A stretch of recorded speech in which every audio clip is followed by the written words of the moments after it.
தமிழக வெற்றிக் கழகம் தலைவர் முதலமைச்சருமான விஜய் தேர்தல் பிரச்சாரத்தின் போது மிக முக்கியமான வாக்குறுதிகளை கொடுத்திருந்தார். அதில் எதிர்பார்க்கப்பட்ட ஒரு வாக்குறுதிதான் அனைத்து குடும்பங்களுக்கும் வீட்டு உபயோக மின் கட்டணம் பொறுத்தவரையில் அவர் வெளியிட்ட வாக்குறுதிதான் மிக முக்கியத்துவம் வாய்ந்த ஒன்றாக பார்க்கப்பட்டது.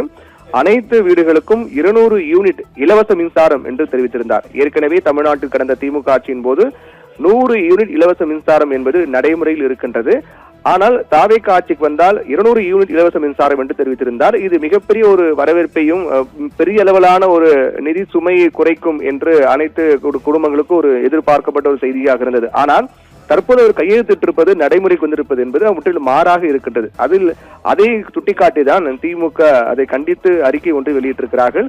கொடுத்த வாக்குறுதியில் மோசடி செய்த விஜய் என்று. என்னவென்றால் மாதந்தோறும் 200 யூனிட் இலவச மின்சாரம் என வாக்குறுதியாக சொல்லிவிட்டு இப்போது 2 மாதங்களுக்கு 200 யூனிட் இலவச மின்சாரம் என சொல்கிறார். அதைவிட மிக முக்கியமான ஒன்று என்னவென்றால் அந்த 200 யூனிட் இலவச மின்சாரம் கூட 500 யூனிட்டுக்கு குறைவாக பயன்படுத்தினால் மட்டும்தான் 200 யூனிட் இலவச மின்சாரம்.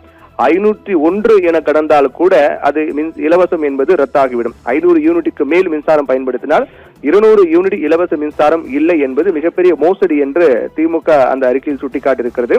அதோடு முன்பு இதுபோல நிபந்தனை இல்லாமல் அனைவருக்கும் ஏழைகள், பணக்காரர்கள், மிடில் கிளாஸ் என அனைவருக்கும் 100 யூனிட் இலவச மின்சாரம் என்ற சலுகைகளும் தற்போது இல்லாமல் போகும் என்று அந்த அறிக்கையில் சுட்டிக்காட்டப்பட்டிருக்கிறது.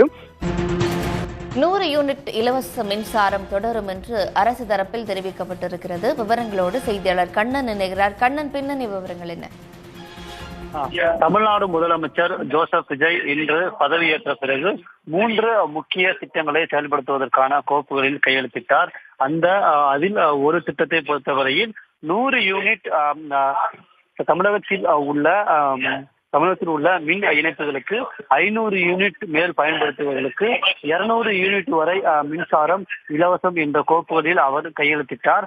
அந்த கோப்புகளில் கையெழுத்திட்ட உடனே ஏற்கனவே தமிழ்நாடு அரசு வழங்கிக் கொண்டிருந்த 100 யூனிட் மின்சாரம் வழங்கப்படுமா இல்லையா என்ற கேள்வி எழுந்தது. இந்நிலையில் இந்த கேள்விக்கு விடையளிக்கும் வகையில் தமிழ்நாடு அரசு சார்பில் ஒரு அரசாணையானது வெளியிடப்பட்டுள்ளது. 500 யூனிட்டுக்கு கீழ் பயன்படுத்துவதற்கு 200 யூனிட் மின்சாரம் இலவசமாக பயன்படுத்தப்படும் என்றும் 500 யூனிட்டுக்கு மேல் பயன்படுத்துவதற்கு 100 யூனிட் இலவச மின்சாரம் தொடரும் என்று அந்த அரசாணையில் தெரிவிக்கப்பட்டுள்ளது. மேலும் இதற்காக சுமார் 1730 கோடி ரூபாய் கூடுதலாக ஒதுக்கீடு செய்தும் தமிழ்நாடு அரசாணை பிறப்பித்துள்ளது. அதன்படி பார்த்தோம் என்றால் தமிழகத்தை பொறுத்தவரை தற்போது 2,48,00,000 மின்சார இணைப்புகள் உள்ளன, வீட்டு மின்சார இணைப்புகள் உள்ளன. இதில் 2 கோடி இணைப்புகள் தற்போது 500 யூனிட்டுக்கு கீழ் தான் மின்சாரத்தை பயன்படுத்தி வருகின்றன.